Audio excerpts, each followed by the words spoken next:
Welcome back, and we're delighted to begin our lecture series this morning with a lecture which reflects the fact that we're in the centenary year of the Shackleton Road expedition. I'm delighted to welcome to our series here Jan Chojecki. Jan is the grandson of John Quiller Rowett, and John Quiller Rowett is the gentleman who funded the expedition which brought Shackleton south on his last expedition. Jan, good morning to you. Good morning, Seamus, and good morning, everybody who may be out there. Will I bring your slides up? So, Jan, look forward to this lecture. We'll talk to you later afterwards for a Q&A session. Thank you, Seamus. Well, and good morning again, everybody. First of all, thank you, Seamus and the team, for your kind invitation. I'm very honoured to be speaking today, and so thank you for that. And I guess I should just say, this is the day the clocks go back, folks. So if you don't find this of interest this morning, you can get an extra hour back when you turn your clocks back. But I hope you'll stay with me, and I hope you've got a big screen to see the slides, because I've got a fairly visual talk this morning. So again, thank you, and here we go. So to John Quiller Rowett, my grandfather, as Seamus said, funded the Shackleton Rowett expedition. I know I'm speaking to a lot of Shackleton and Antarctic experts today, and I'm not an Antarctic historian or an Antarctic specialist by any means. I'm a scientist, as you probably saw in my profile. If you looked at, I'm a biological scientist. I spent most of my career in helping public sector innovations come to public use through commercialization. And you could sum some of that up in bread, beer, and broccoli, but that's another story. And in a funny way, that does relate to the story we're going to talk about today. I've also sort of become the family archivist, and sort of accumulated the bits and pieces of family history. And you'll be hearing more about that, of course. But the first foray into recording some of that was a book I published about 5 years ago now, on my great uncle, that's the brother of John Quiller Rowett's wife, Walter Coates, his first World War letters. So We Are All Flourishing was published in 2016. He'll get a mention later on, but we'll just pass on that. So the story begins with, moving on the next slide, if we can. There we go.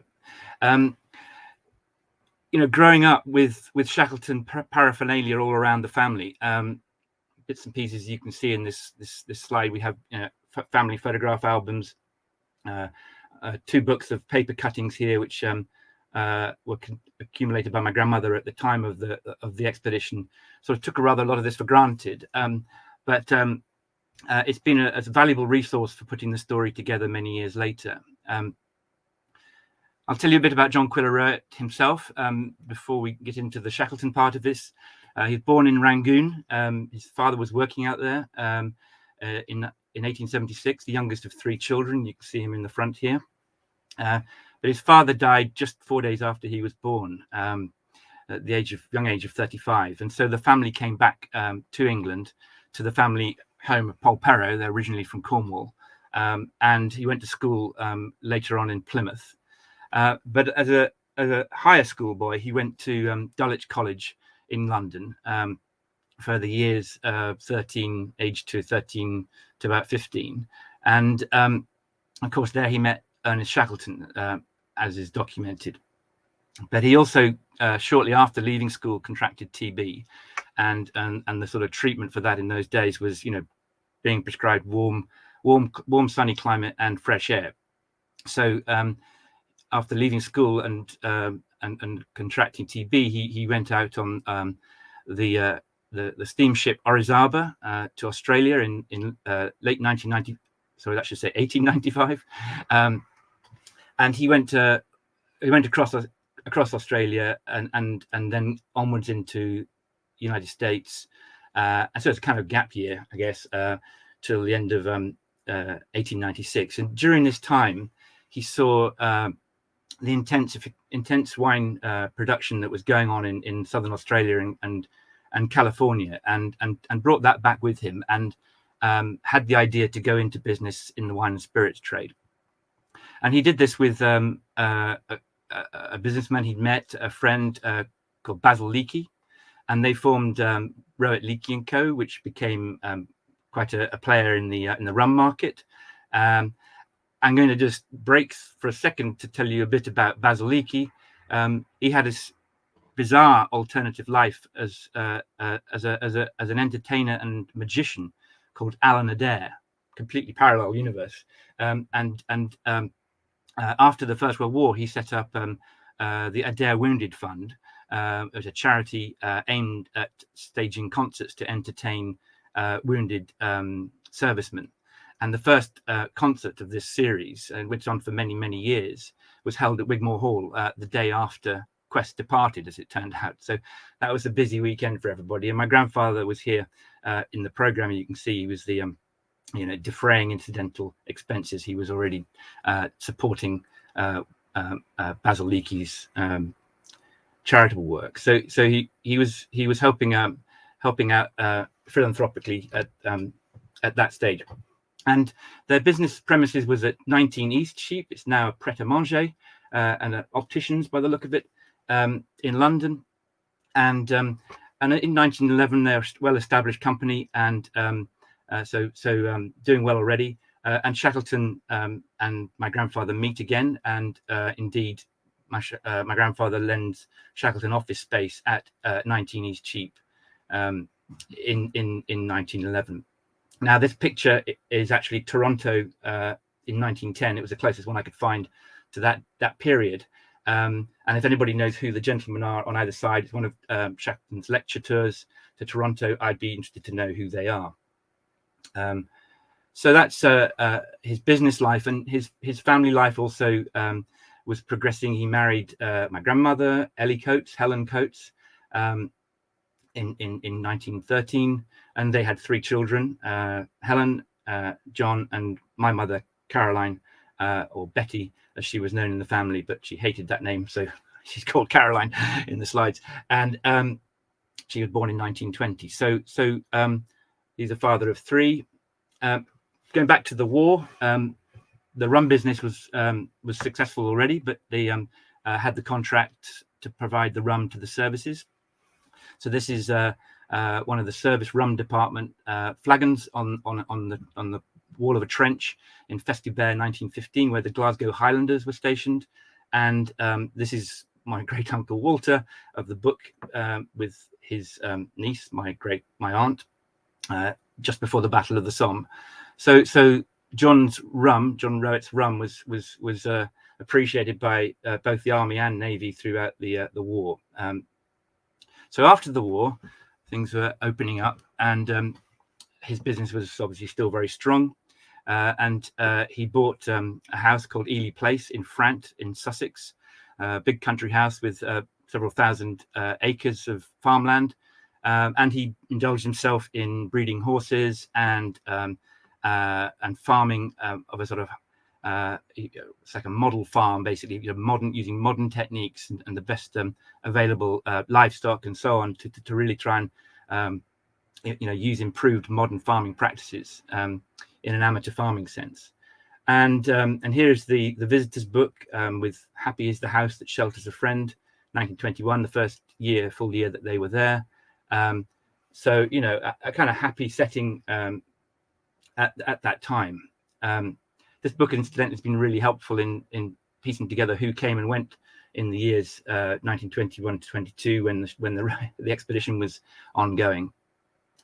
If there was one little cloud, it was possibly that my grandmother had a leg amputated in 1916, just after the birth of their first child, due to a diagnosis of sarcoma, which was later found out to have been questionable. So there was a sort of big issue there, I guess, in terms of dealing with the disability. Although, of course, with the war, there was plenty of disabled people around, but it still, it caught them out a bit. And then I think he was thinking already at this time about what he could do with his money to improve things, the lot of humanity or whatever.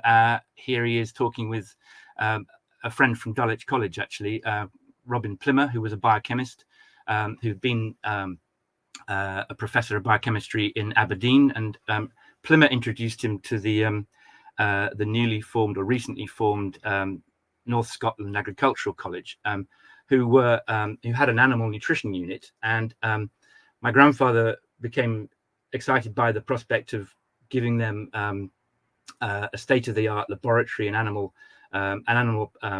units to have herds of animals that they could study for animal nutrition. So this wasn't animal experimentation; it was animal welfare experimentation, sort of improving the lot of farm animals. But he endowed this institute, became known as the Rowett Institute, in Bucksburn, just outside Aberdeen, in 1921, with new buildings and a new farm. And he always said, at the time that he wanted that if there was any research which could be of benefit to humanity, to human biology, then they should do it, as well as, in other words, not limit themselves to animal health. And 100 years later, this institute is a world-class, world-leading institute, still part of the international research scene, part of Aberdeen University, but it's still called the Rowett Institute. And so it's doing great stuff, and it is largely working on human gut biology. So I think he'd have been extremely proud of that if the story stopped here. So other things he was involved in, he was a figure in the city. He was the master of the Worshipful Company of Fruiterers, the livery company. He funded dental research. He made many donations to London hospitals, and he supported the development of working men's clubs around the country, including at his home village, Polperro. And he wasn't really looking for fame. He declined a knighthood, and he was a fairly modest, very modest, caring family man. So it was a puzzle, well, to say the least, and it hung over the family when I was growing up, and nobody could talk about this. That he took his own life apparently in 1924, which is less than a year or so, or just in 2 years after the quest expedition was finished, and so that was, in terms of my family history, was sort of the thing that slightly more preoccupied us than the Shackleton connection, which of course was fascinating. But I've still to get to the bottom of some of this, I suppose. But it was happening just before that happened, and so it's instructive to find out how he was involved in the quest and the quest expedition, and let's discuss that. So the talk now will cover the plan that they intended to carry out, what happened, and then interestingly what happened next. So in 1920, Shackleton has been lecturing twice a day at the Philharmonic Theatre in London, giving talks about the endurance expedition and his heroic tale, which must be wearing a little bit thin after all that time, talking about something which was exciting, no doubt, but ultimately a failure. And I think he was very keen to get away again. And he targets an expedition in the summer of 1921 to the Arctic, which is the first feasible window he could target in 1920 to get away, to mount an expedition and get away, going north. And my grandfather again lends him offices in East Cheap, and also pledges some cornerstone support, not a lot, a few thousand, on the basis that the Canadian government, given it's a northern expedition, Arctic expedition, will fund most of the project. And another funder, Frederick Becker, who's also been previously funding expeditions, polar expeditions, pledges of £5,000 as well. So that he has some cornerstone funding, and is going to head off to Canada to get the lion's share. And Macklin, Alexander Macklin, who was involved in the endurance expedition, of course, is already involved, helping preparing some of these ideas. And so yeah, in August 1920, so not long after my grandfather has committed his cornerstone, Shackleton's boat, the James Caird, is taken down from the roof of Selfridges, where it's been on display promoting his lecture tours and his talks, and is brought to my grandfather's house in Kent, in Sussex, sorry, Ely Place. And there it is on the right there with my aunt and my uncle playing in it sometime around 1920-21. I think this might have been a token of security towards the commitment my grandfather had made, that he took the boat into his care, which was getting pretty decrepit, parked out on outside in London. In January 1921, Shackleton obviously needed a boat. He went to Norway, and he selected a sealer called Fokker 1, which obviously became known as the Quest. By February, the Times ran an article saying that he'd acquired the boat and he was going to the Arctic. So that was known by then. And that Fokker 1 is said by experts to be one of the best boats in the Norwegian whaling fleet. And we'll review that statement as we go forward. So Shackleton, duly then, having got his boat sorted, hops on a larger boat, the Aquitania, equivalent of getting on a 777 and going to New York. It takes a bit longer, and in fact, a week or so to get to New York, and then he goes on to Montreal to talk to the Canadian government, and he spends best part of a month and a half out there doing that trip. He doesn't get away from lecturing. If you look at the background, he's lecturing on the Aquitania, the same old lectures, but usual lyrical imagery that Shackleton was so good at. This article is by George Valentine Williams, who was the war correspondent who became a Daily Mail reporter. And so he doesn't get away from his lecturing, but he's got a purpose. When he comes back from that first trip to Canada, he writes to Hugh Robert Mill, who's then the secretary of the Royal Geographical Society and an eminent meteorologist and geologist, for a scientific plan.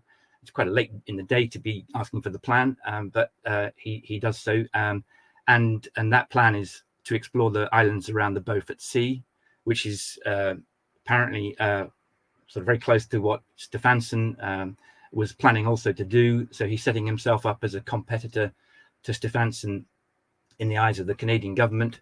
And a couple more days after that, he's back off again to New York, clutching his plan to go to Canada and try and get the money. And that's a shorter trip, but he's back in April at Southampton. And shortly after that, Macklin gets on the boat and heads off to Canada to get sled dogs, which they're going to use in the Arctic. And the idea is that they'll come and pick up Macklin and the dogs on the way up to the Arctic. So meanwhile, the Quest has arrived. It's now called the Quest, has arrived at Southampton and is being refitted and refurbished under the eyes of Lewis Rickinson, who was the second engineer on the Endurance expedition. And as you know well, in Athi, the superstructure that was added at this stage is here. It's the cabin that Shackleton had, and other members of the crew had other quarters in the same box put on the deck, and you'll be seeing that at a museum near you soon. So very excited about that bit of news. But anyway, the expedition, the Quest was being refitted, and meanwhile we're still waiting for the Canadians to make their decision. So Shackleton starts rattling, on the door a bit harder in May, sending telegrams fairly regularly, urgently awaiting your action. Please cable the government's support. We're going to be a good value expedition. Meanwhile, Emily Shackleton is staying at my grandparents' place. She's there for almost a fortnight throughout the middle of May. And during that period, the Canadians finally say no. They're having an economy squeeze and austerity drive. So there's no money in the kitty in any way. It's too late to go to the Arctic this year. So Shackleton, you missed your boat. And Shackleton then realizes the door is shut on that and recalls Macklin. And then he goes to visit my grandparents where his wife is staying. He goes on the 20th and 21st of May, and then a week later. And again, at this time, sometime in this period, is when my grandfather says, "Hang it, I'll fund it." He puts his hand up and says, "I'll fund the whole thing." And I think he's looking a little bit like he can't believe what he's just done here, but that's what he's done. And so Shackleton's a happy chap. He's got the funding, and now he can get on with the plan. And the other significant thing at this stage is that it's too late to go north indeed. So Shackleton decides to go south, and where his heart lies, of course. And this is indicated quite nicely here. 2nd of June 1921, they're having dinner at the Savoy with some of the very well-known old friends, Frank Wilde. This is Stenhouse, Worsley, Keedick, who's a sponsor and publisher of polar exploration, Hussey, Rickinson, and my grandfather's business colleague Legg here. And if anybody can tell me who, I know who Northrop Macmillan is, but I don't know who Percy Wallace is. If someone can tell me who he is, that would be great. But they're having a lunch, and what's important is on the menu is not what's listed on the menu, it's the penguins. So they've decided, according to my understanding, that penguins are in the south, not the north. They've decided now to go south. This doesn't give them a lot of time either to go south, of course. It's June, and they really need to be getting going. So again, the quest is on a short timetable, even though it's been there a while, sitting in the docks to plan for this particular different expedition. So yeah, if you can tell me who Percy Wallace is, that would be great. So I think this is what's going on here. My grandfather, should maybe arguably be celebrating having committed the money, but he's looking pretty worried. And Shackleton's looking very determined, and Rickinson's looking what's Rickinson thinking? I think this is what's going on. I think my grandfather's seeking reassurance that everything's going to be fine. Shackleton's, of course, giving it to him.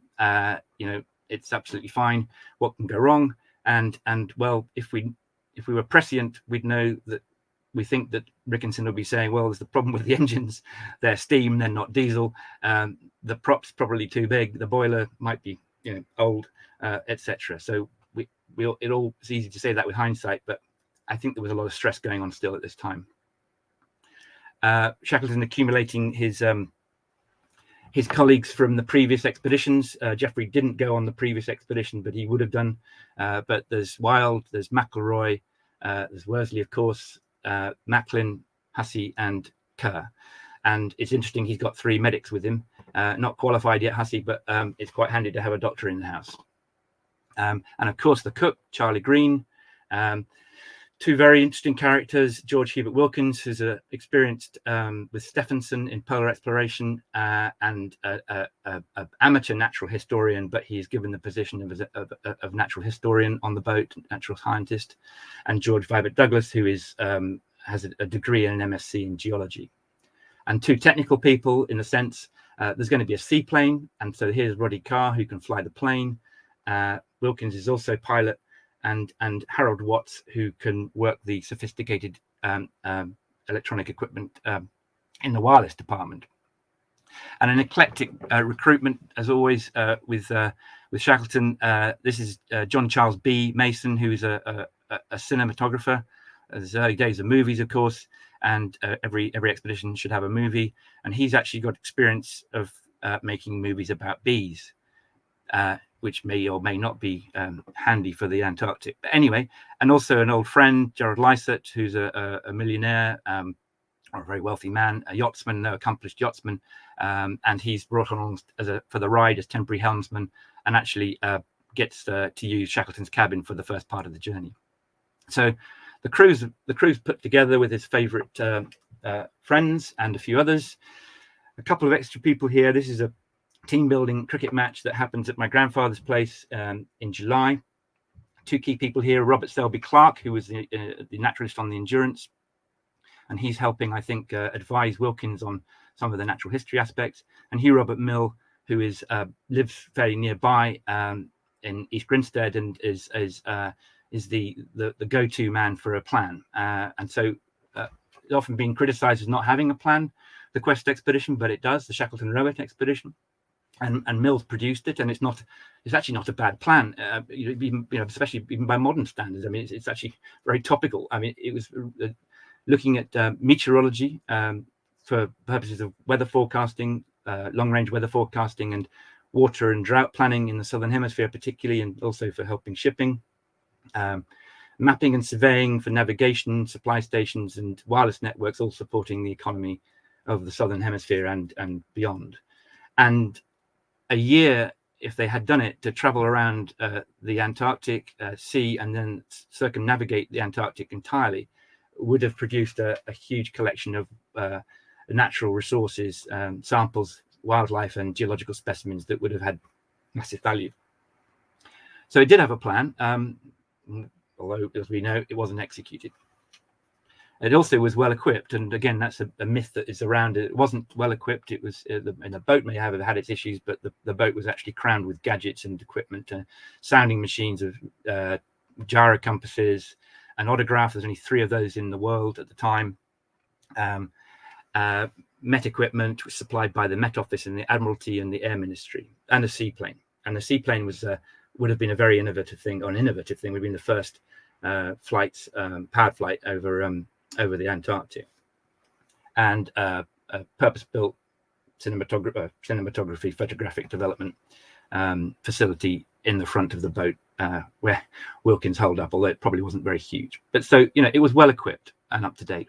And another masterstroke of Shackleton's was to bring the media interest in by running a Daily Mail ran a competition to well, there was 2 competitions. One was to take a cabin boy, a scout with them, so somebody to go on the ship, and also with an essay writing competition, which the prize was 50 best essays to come and visit the quest and meet Shackleton. So there's huge press interest as a result of that. And Alan Noak is going to talk about the scouts later, so I won't spend more time on them now. But I mean, the media was all over it, and the public was frothing, and everybody wanted to go on the boat. And here's I guess a 10-year-old saying to His Majesty the King, "Please persuade Sir Ernest Shackleton to take me to the pole. My parents are agreeable. If I don't go, my life will be wrecked. Please do your best. I will live in the coal place if only I can go." And I'm not joking when I say that.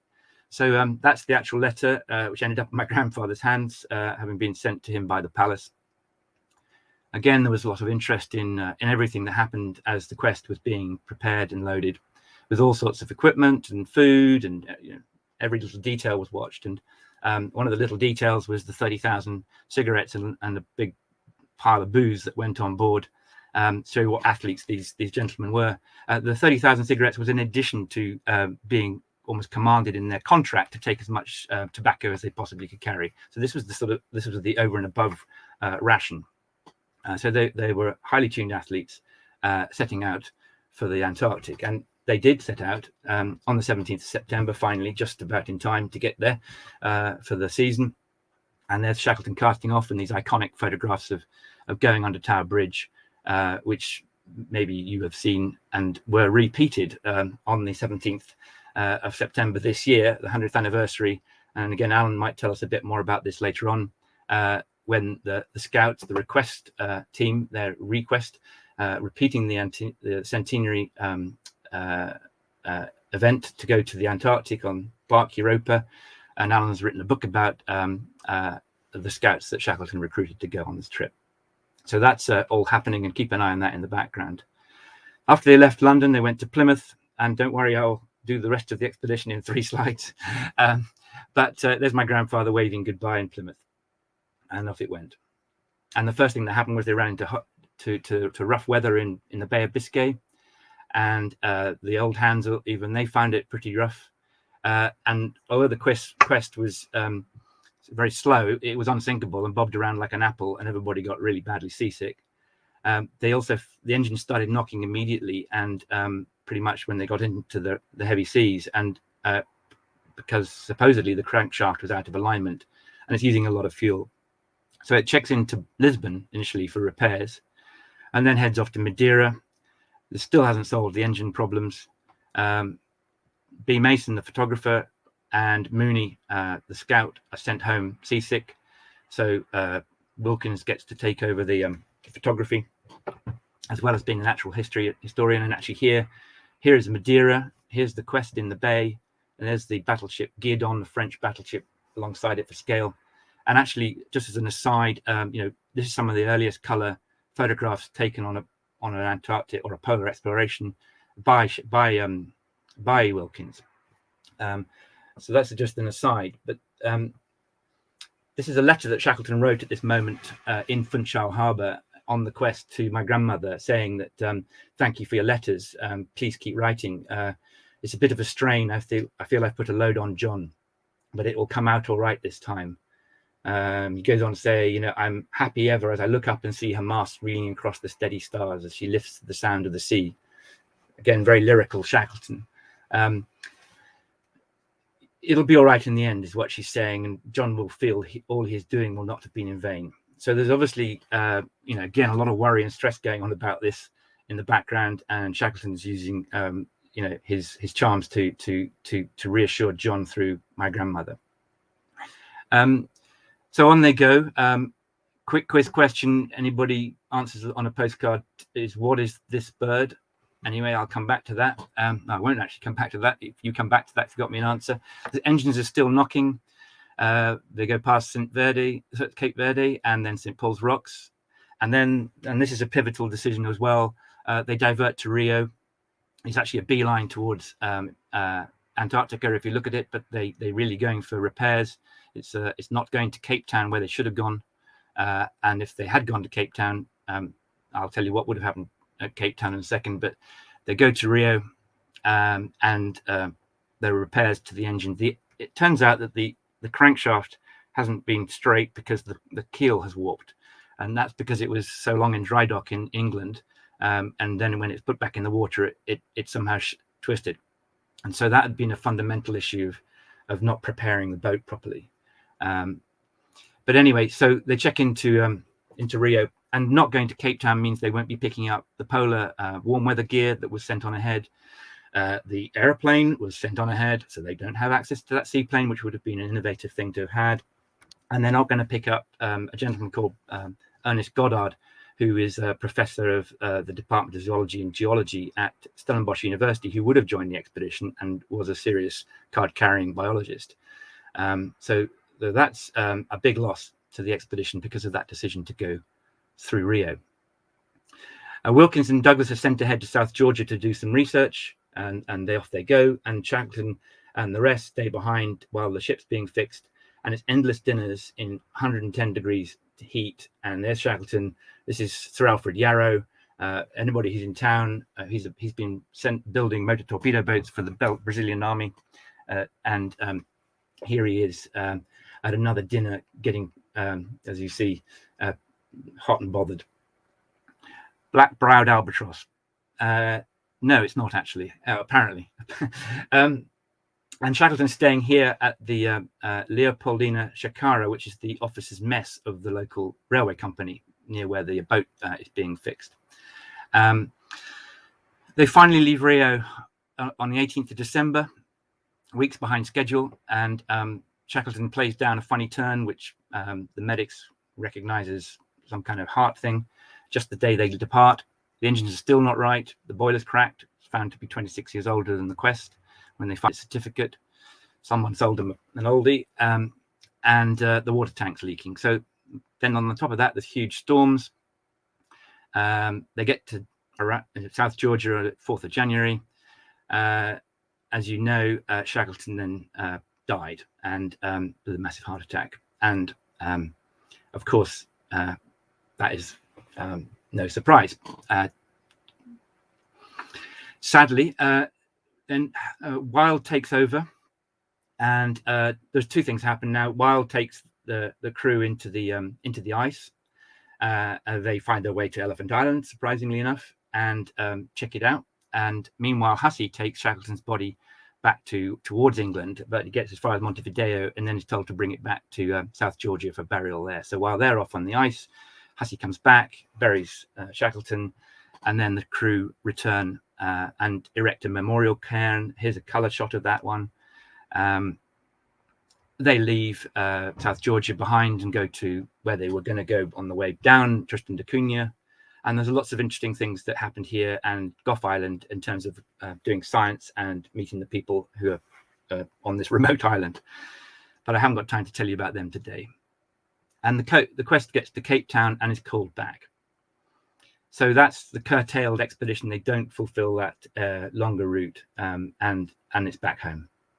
Finally arriving in 16th September, the day before the anniversary of them leaving, and John Rowett's there to meet them.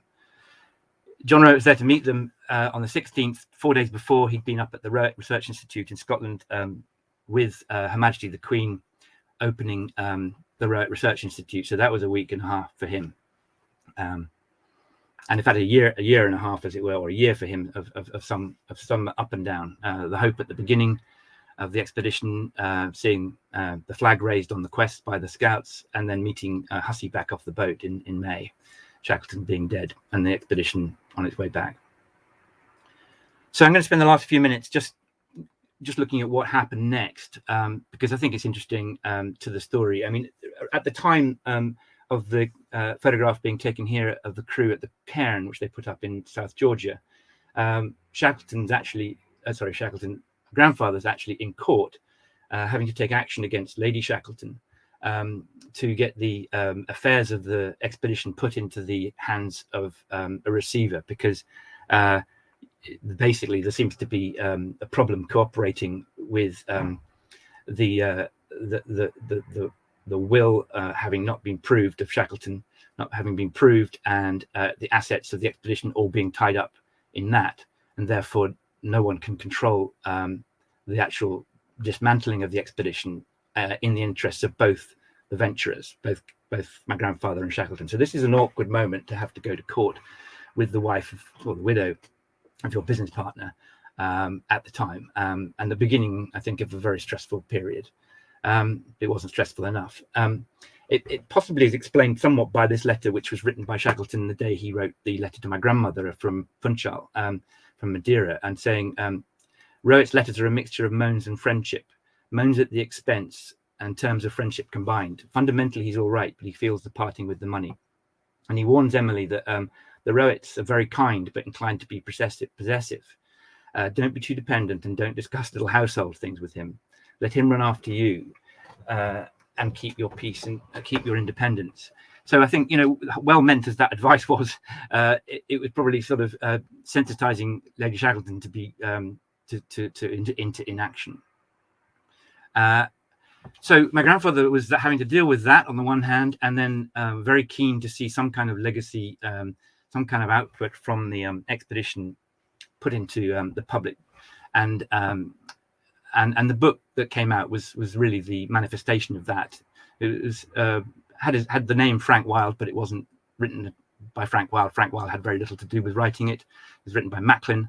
There were scientific appendices and contributions from people's diaries that went into it. Interestingly, the scientific appendices had the name of Douglas, but not the name of Wilkins, and there's a story behind that. But there's considerable other material. There's photographs spread around the world, some in my collection, others in New South Wales, Ohio State University, Spry, and the Royal Geographical Society, including the color pictures. There's some cine film, which we'll hear about later, which is a little bit all over the place and not complete, but it's out there. British Film Institute have some of it. There's geological specimens were collected and were eventually written up, but years afterwards. And at least Douglas did get his name on the papers, put his name on the papers. A very large collection of biological specimens are still of interest and are still retained at the Natural History Museum. They did appear in 2 back-to-back papers in 1923 in the Journal of British Ornithological Society. Wilkins also had the initiative to collect some water samples. Don't know whether I know they went to the laboratory of government chemists, but I don't know about the analysis, but they were analysed. And some soil samples from all over the trip, which were published in 1924, the microbiology of the soil samples. And Scout Marr, went on to become a established polar explorer and a researcher, and write seminal works on krill, which are crucially an indicator species in the Antarctic food chain right now. I'm delighted that the centenary Scout expedition is taking on a program called TASK, the Antarctic Scout Krill Project, to stimulate research in Antarctica and on krill. So there's a legacy reignited 100 years later, which I think my grandfather been absolutely delighted with. But the emotion that my grandparents put into this, my grandmother was involved in typing up the manuscript, and my grandfather sort of running between the publishers and the contributors, They would have had a hope to celebrate the book being ready in February 1923. This is the Chelsea Arts Ball. There's my grandmother sitting here. My grandfather, this is Hussey and his fiancée, Grace Hellestrom. They called her Tiddler. You can see why. This is Frank Wilde and Vera Wilde. Frank looking very happy about his outfit. And James Cook here. This is the Shackleton's business secretary. So that was supposed to have been, I suppose, a happy evening, but it clearly wasn't that easy. My grandmother writes to Macklin a day later. Wilkins was there, but he didn't even look at us, nor did Douglas, although John had asked him to come to our box. So there's obviously some serious breakdown in relationships going on, and particularly the scientists, I think, have been alienated by a lot of things. This is written in October already, 1921, where they're sort of just going down to the Antarctic. And Wilkins writes, the boss came along and talked about how much he cared about scientific work, but he doesn't really care about it, and he just wants a popular lecture, which actually was probably a high priority, to be fair.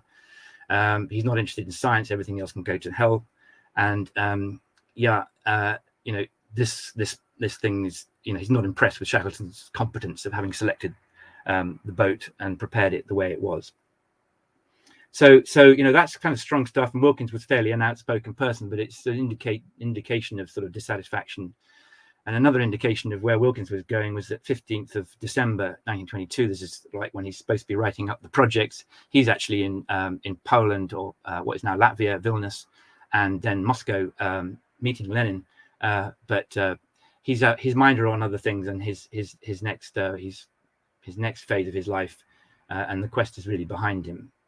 And I can't blame him, considering some of the things I think that he was put to. I mean, the contract that they had to write, they had to sign, everybody signed on the day before the departure, meant that Shackleton, who was the owner of the pleasure yacht Quest, would own everything, including photographs, including assets, including diaries, and everything was had to be handed in as well at the end of the expedition. Any scientific papers had to be approved. That's okay, you can publish, but no lectures for 2 years, no lectures or publications for 2 years. So it was kind of very restrictive. And as a scientist, these guys would have wanted to publish and get on with it. And they were restricted. They weren't even allowed access to the photographs. So I'm getting there. So Douglas, this is, a correspondence between my grandfather and Macklin saying, Douglas's letter is sheer nastiness. If he says he's not going to publish it, that means the appendix, he's not going to let them publish it in the book. We can get legal advice as to whether we can publish it without his name. This is clearly, stressful times for everybody. Whatever was going on, a lot of misunderstandings, I think. Frank Wilde is giving lectures, which is frustrating the scientists because he's getting to use all the photographs and the lantern slides, but they aren't. And the receivers seem to be controlling this process. My grandmother writes to Macklin, Olive, he's the receiver, says that John has overstepped his authority in letting Frank have so much material. And John has to tell Frank that he has to deal with the courts direct. So this is a sort of not ideal situation for anybody. Another little point about Frank's lecture tour is on the back of the program. It says, on the death of Sir Ernest Shackleton, he assumed command of the Quest and carried out fully the program as laid down. And then when Douglas sees this, he blows a fuse because he said, that we didn't carry out the program. It's wrong to say that. So everybody's falling out. It's obviously very stressful. And then probably to cap it all, there's this letter from my grandmother to Macklin saying, something Frank did has hurt us terribly. We have felt as if the bottom has gone out of everything. Our comfort was that there are two friends who are loyal and straight, you and Huss. So I think, this, as I said, was pretty disappointing and very sad time for everybody when it should have been a sort of at least a positive coming out at the end of the expedition. And that, I think, left a very bitter taste in the mouth. Where my grandfather went within a year and a half, the financial loss of the expedition was roughly 75,000, but he somehow had committed a lot more than that to a businessman called Sir John Stewart, who was running whiskey and rum in the US legitimately, but got hit by prohibition, and his business spectacularly collapsed. And my grandfather lost somewhere between 100 and 300,000, according to reports, which is, depending how you value that in money today, is somewhere between 25 and 200 million. And That's absolutely based on everything from retail price index through to GDP calculations. I mean, so yeah, somewhere between those numbers is a lot of money. So he's sort of, is he wrapping up his affairs? Well, you know, he's certainly completely penniless by this stage. The caird goes to Dulwich College, and the obituaries say, you know, he was a good man, swept away in a catastrophe not of his own making, which I don't fully understand if he underwrote these loans to this this businessman. But still, that's another story too. So it wasn't the money, I don't think, that he sunk into the care, into the quest that was bothering. I think he was very sad about a lot of things in his life. And so I'm going to wrap up and say, you know, the quest's motto is one to think about. On the strength of one link in the cable dependeth the might of the chain. The laws of the Navy, that's a poem by Rear Admiral Hopwood. It was given to the quest just before it sailed. The next two lines are even more instructive. Who knows when thou may be tested? So live that thou bearest the strain. And who knows what would have happened if these two gentlemen had lived. So thank you very much. That's the blog site, and there's a Twitter feed for those who are tweeters. I'm happy to take questions. I hope there's a bit of time left in the slot. Thank you. Jan, thanks very much. That was fascinating. There was so much there I didn't know before, and I thought I knew the story very well. But clearly there's a lot of material out there that hasn't been aired before, so it was great to hear it. A couple of comments there, quite a lot of comments actually during the course of the lecture.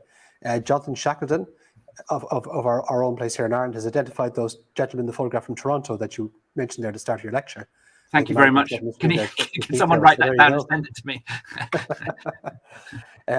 I think Jonathan picked up those details from a lecture he gave himself in Canada over 25 years ago. So thanks for that, Jonathan. Excellent. There's also been a few responses to your query about the bird as well. And I'm not sure whether any of them are correct or not. Maybe Amanda can throw them up on the screen there for you to look at as well and see. You have to find them now first. Whether or not they've identified the bird that you're asking about. Half a point for a mollymawk. I know the answer, but I mean, according to what Wilkins wrote on the side of it. No. Oh, Anne. Sorry. Hi, Anne. Has anybody got a grey-headed mollymawk?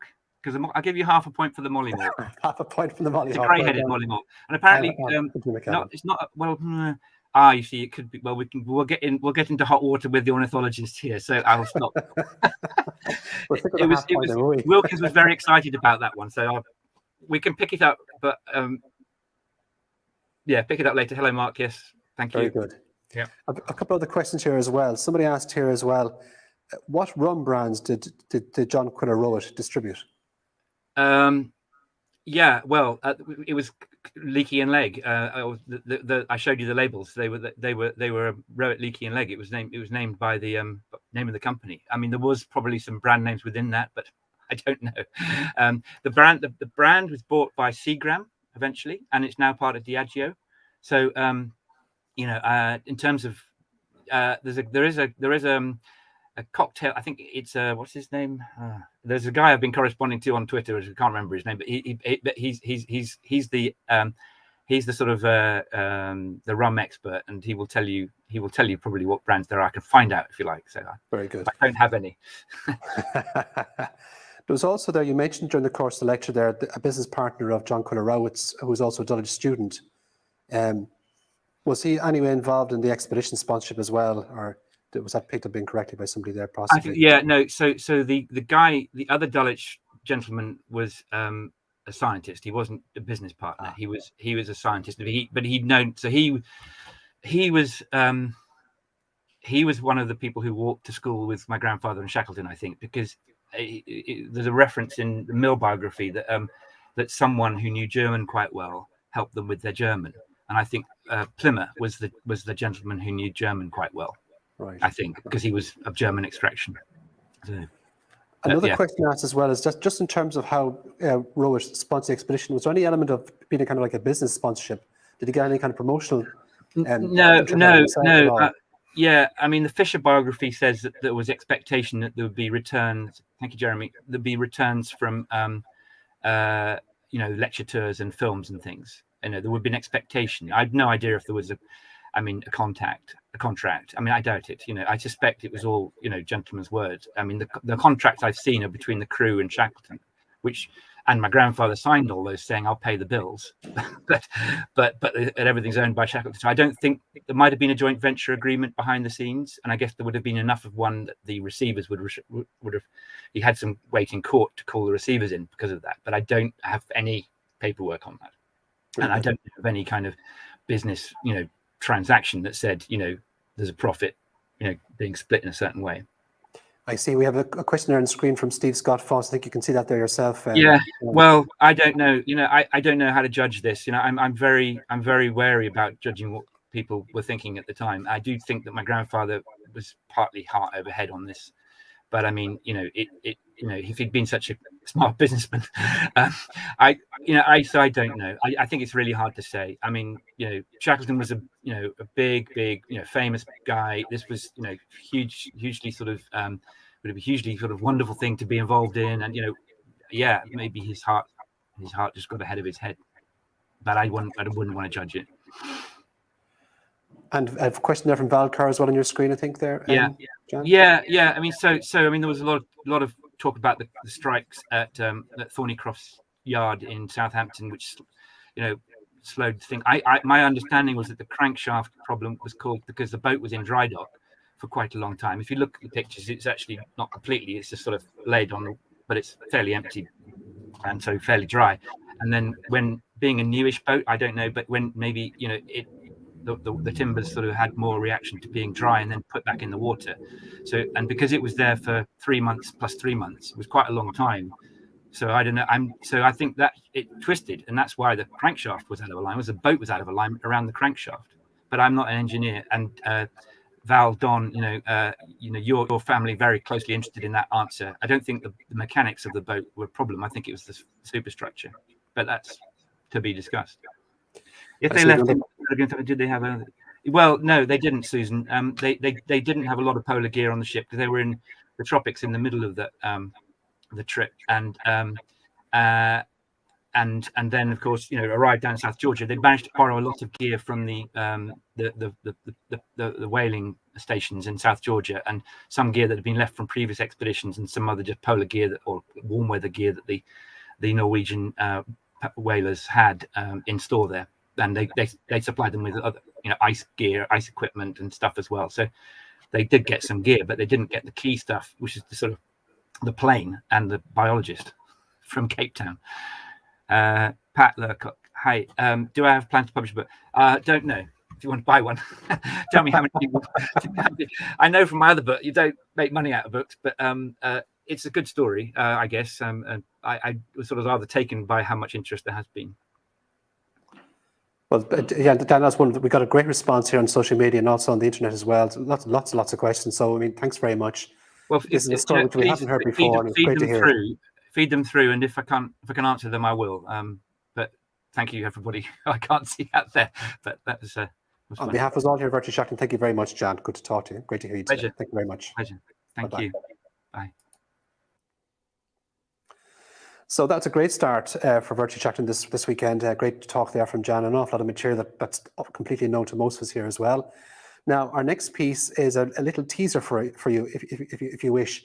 The museum has been working closely with Moondance Productions for the last 6 months in relation to a documentary to be broadcast early next year about the restoration of the cabin from the Quest. And so you're going to see a short little trailer for that documentary currently under production. And after that, then we'll have a short break, and then Kevin will come back and introduce our next speaker, who is Joe Wolfe, who will talk about Shackleton at the Scottish Royal Geographical Society.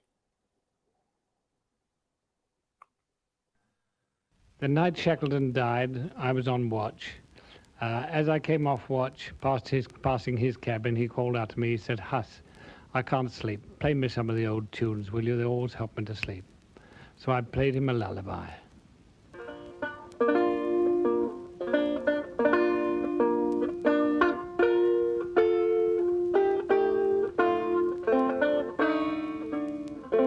Ernest Shackleton, an Irish explorer, mainly focusing on Antarctica. Shackleton actually died in this cabin. The expedition was shortened and the boat was sold back to the shipyard where it was built in Norway. And on this shipyard in Norway, one of the carpenters decided to take this cabin off and bring it home with him. as a garden shed.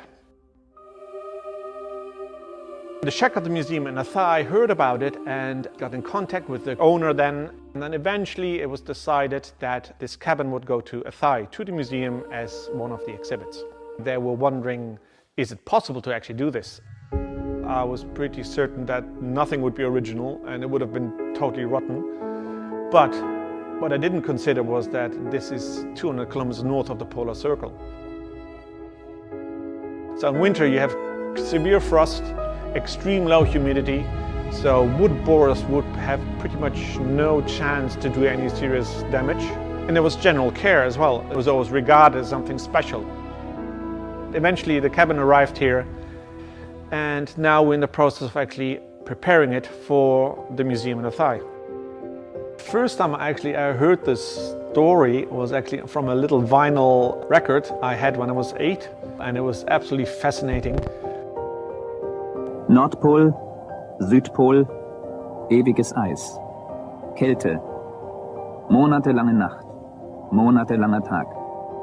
There's quite a large group of people that would blindly follow him. And even after the big disaster of the Endurance expedition, which was the one before, where they sailed on a tiny little boat 800 miles through the roughest seas in the world, from Elephant Island to South Georgia, and they all survived and they made it. And some people say thanks to his leadership. I think it kind of stayed with me. Since then, there was always this sense of adventure, and the coldness was always something I really like. I don't like heat. So I was always traveling in cold places, and I like ice. So that kind of stayed with me. Normally I don't have, let's say, emotional connections with objects we're working on, but I think the cabin really hit me very deep because of all of that. We were very lucky that we had a very good image of the interior of Shackleton's cabin. So we used that image to really recreate what was there.